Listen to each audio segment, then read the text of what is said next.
अचानक ऐसा क्या हुआ कि इन घरानों में दुश्मनी पैदा हो गई। जाहिर है कि वो कातिल फितरत इंसान था। बिल्ला ट्रकों वाले को कत्ल कर दिया जाता है। दुश्मनी को दवाम कौन देता है? टीपू ट्रकों वाला दुबई से वापस आता है, एयरपोर्ट पर उतरता है, पार्किंग में जाता है। इसने एक कोशिश भी की कि अपने दरीना दुश्मनों के साथ सुलह की जानिब एक कदम बढ़ाए। गोगी भट्ट के घर के बाहर फायरिंग, ये मुखबरी किसने की? ये भी एक कलमिया है। अगर मीर बलाज ने ये सब कुछ किया तो सोचना ये है क्या सिर्फ पैसे के दम के ऊपर किया? एक दूसरे के खानदान के फर्द कत्लो गारत करके कम करते रहे। बदमाशी का, गुंडागर्दी का एक और बाब खत्म हुआ। मेरा नाम यासिर शमून खान है, आप देख रहे हैं नई बात डिजिटल। बदमाशी का, गुंडागर्दी का एक और बाब खत्म हुआ। नाजरीन, ये कहते हुए खुदा जानता है कि मेरे दिल में बेइंतहा तकलीफ है। जहां पे मीर बलाज का अंडरवर्ल्ड के साथ ताल्लुक बयान किया जाता है, वहां पर यह बात भी हकीकत है कि वो एक माँ का बच्चा है और खुद भी 2 बच्चों का बाप है। दिल एकदम दहर उठता है। अगर इनकी हिस्ट्री की जानिब जाएं तो बिल्ला ट्रकों वाला जो अपने दौर में एक ऐसा असर व सूख रखता था और गुड ट्रांसपोर्ट का काम करता था।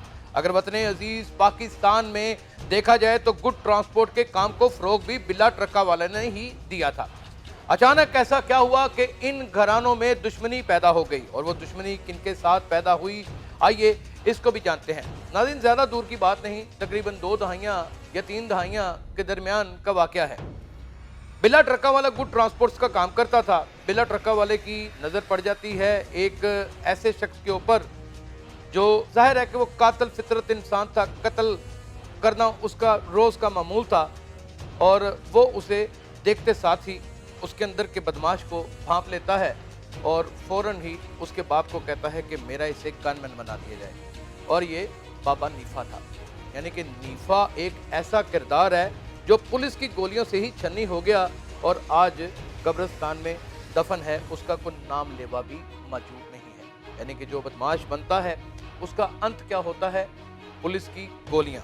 लेकिन हैरत की बात यह है कि ये बदमाशी को दवाम देने में भी महकमा पुलिस एक अपना बहुत अहम किरदार अदा करती है। इसके बारे में भी बात करेंगे। लेकिन दुश्मनी का आगाज कहाँ होता है, कैसे होता है? 2 घराने आपस में लड़ भिड़ पड़ते हैं।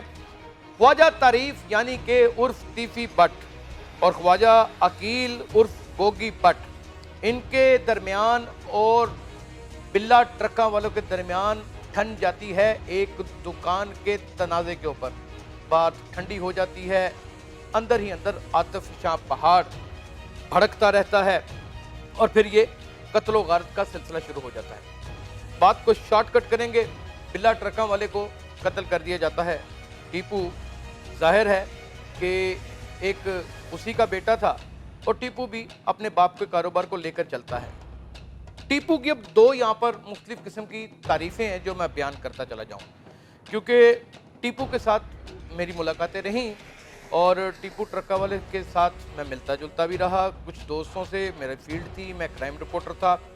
मैंने देखा कि वो नहायत ही ज़्यादा इज्ज़ और इंकिसारी से भरा हुआ इंसान था। अपने बाप के कारोबार को ना सिर्फ उसने दवाम दिया बल्कि उसके जानने वाले अजीज़ो कारब और उसके पुराने मुलाजमीन को भी अपने साथ रखा और उनके घर के अखराजात भी उठाता रहा। जो इसी लड़ाई के दौरान, इसी दुश्मनी के दरमियान कत्लो गारत हुई, वो उनकी भी पूरी जिम्मेदारी अपने ऊपर उठा के रखता था। अब इसी तरह की तारीफ ख्वाजा तारीफ के बारे में की जाती है, यानी कि तीफी भट्ट साहब के बारे में की जाती है। इसी तरह की तारीफ गोगी भट्ट के बारे में की जाती है।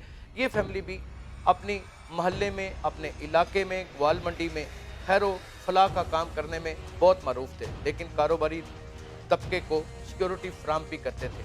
सिक्योरिटी फ्राहम कौन करते हैं? 2 लोग ही करते हैं। या सिक्योरिटी फोर्सेस करती हैं या फिर वो करते हैं जो ताकतवर लोग होते हैं, जिनके पीछे सिक्योरिटी फोर्सेस की शाबाशी होती है। नाज़रीन, इनके दरमियान जब ये पहला कत्ल हुआ या इस दौरान पहले 2-4 कत्ल छोटे मोटे हुए भी, वो सुलह की जानिब बात चल निकली। लेकिन जब टीपू ट्रका वाला मैदान में आया तो जाहिर है कि उसने भी बाकायदा तौर के ऊपर अंडरवर्ल्ड के साथ एक अपना इतना गहरा ताल्लुक बना लिया कि हर जानिब बिल्ला ट्रका वाले के बाद टीपू ट्रका वाले का नाम आता था। टीपू ट्रका वाले को मुझे आज कहने में कोई आर नहीं है कि बाकायदा तौर के ऊपर बलाल यासिन जो उनके कज़न भी लगते हैं, अजीज़ रिश्तेदार भी लगते हैं, और फिर हमज़ा शहबाज की भी भरपूर शाबाशी थी। अब सिर्फ बात दुश्मनी की हद तक नहीं है, इस दुश्मनी को दवाम कौन देता है? जब ये दुश्मनी इतनी कशीदा हो चुकी थी तो इनके दरमियान तांता बंदा किस चीज का था? वो पुलिस डिपार्टमेंट और वो पुलिस अफसरान जो दोनों के दरमियान एक ऐसा किरदार अदा करते थे कि लड़ाई कभी खत्म होने का नाम ही नहीं लेती। जब भी सुलह की बात चलती थी तो कोई ना कोई पुलिस अफसर बीच में से ऐसी मुखबरी निकाल के दे देता था कि ये काम तो उसके कहने के ऊपर हुआ और ये काम तो उसके कहने के ऊपर हुआ, यानी कि ख्वाजा तारीफ के कहने के ऊपर हुआ या फिर टीपू ट्रकों वाले के कहने के ऊपर हुआ। इस तरीके से जब इन दोनों के दरमियान कशीदगी बढ़ती थी तो पुलिस की दुकानदारी अरूज के ऊपर चली जाती थी। यही इस शहर का एक सबसे बड़ा अलमिया है कि जिन्होंने बदमाशी को ख़त्म करना है, जिन्होंने दिलों में पैदा हो जाने वाली ख़तरनाक किस्म की दुश्मनी और नफ़रत को ख़त्म करना है, वही इस दुश्मनी को दवाम देते हैं सिर्फ़ और सिर्फ अपने ज़ाती मकासद के हसूल के लिए। नाज़रीन, टीपू ट्रकों वाला दुबई से वापस आता है, एयरपोर्ट पर उतरता है, पार्किंग में जाता है, पार्किंग के ऊपर उसके ऊपर फायरिंग करके उसको दिन दिहाड़े कत्ल कर दिया जाता है। यानी कि पहले बाप फिर बेटा कत्ल कर दिया जाता है। छोटी सी उम्र में ओ लेवल करने वाला मीर बलाज टीपू जो दुबई में होता है, उसके कंधों के ऊपर, नाजुक कंधों के ऊपर पूरे ख़ानदान के कारोबार का बोझ थाम दिया जाता है, लाद दिया जाता है।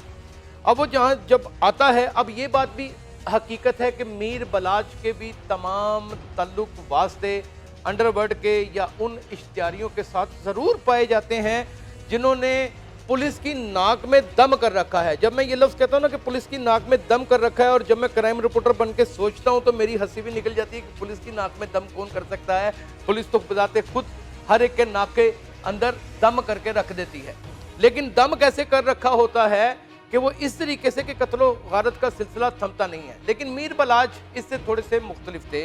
मीर बलाज ने अपने बाप के कारोबार को मॉडर्नाइज तरीके से ना सिर्फ बढ़ाया चलाया, बल्कि इसको काफ़ी दूर तक ले करके गया।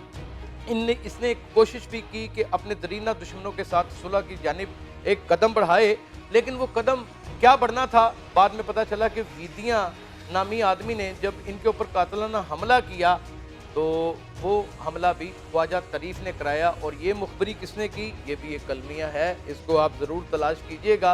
दुश्मनी फिर बढ़ गई, दुश्मनी का जो एक ख़त्म होने का एक ज़रिया था या एक रास्ता था, उसको मुकम्मल तौर पे बंद कर दिया गया। और फिर मीर बलाज ने बाकायदा तौर के ऊपर ख्वाजा तारीफ और गोगी भट्ट के घर के बाहर फायरिंग की। फिर कुछ अरसे के बाद ये मामला भी खुल के सामने आ गया कि वो फायरिंग करने वाला का नामालूम नहीं था, क्योंकि पर्चा नामालूम के ऊपर हुआ था और वो भी मीर बलाज था। अगर मीर बलाज ने ये सब कुछ किया तो सोचना ये है क्या सिर्फ पैसे के दम के ऊपर किया या अपने बाप दादा की कायम किए हुए असर और सूख के दम के ऊपर किया? नहीं, ये उसी अंडरवर्ल्ड की शाबाशी और उन गिने चुने पुलिस अहलकारों या पुलिस अफसरों के कहने के ऊपर या उनकी सुध बुध के साथ ही किया। इसी तरीके से दूसरे खानदान को देख लें तो वो भी यही है। दोनों खानदान या सियासी जमातों के इस्तेमाल में रहे या फिर पुलिस के इस्तेमाल में रहे और एक दूसरे के खानदान के फर्द कत्लो गारत करके कम करते रहे। यानी कि दुश्मनी किसी भी सूरत बदमाशी का रंग जब इख्तियार कर जाती है तो नाजरीन ये बात हकीकत है कि पूरा माशरा उसमें अफेक्ट तो होता ही है, लेकिन वो दो खानदान जो दुश्मनी करते हैं उनका भी सवा सत्यानाश हो जाता है। नौजवान शेर दिल खूबसूरत 2 बच्चों का बाप मीर बलाज कत्ल हो जाता है एक शादी की तकरीब में, और उसकी FIR में ख्वाजा तारीफ, गोगी भट्ट और फिर बहुत सारे नामालूम अफराद का नाम लिख दिया जाता है। क्या ये FIR भी एक बंद फाइल का हिस्सा बन जाएगी या फिर ये दुश्मनी को ख़त्म करेगी, या फिर मीर बलाज के भाई इस दुश्मनी को लेकर चलेंगे, या फिर ये दुश्मनी एक अलमिया बनकर रह जाएगी और लोग इससे इबरत हासिल करेंगे? अपने कमेंट सेक्शन में ज़रूर बताइएगा। अपना बहुत ख्याल रखिएगा।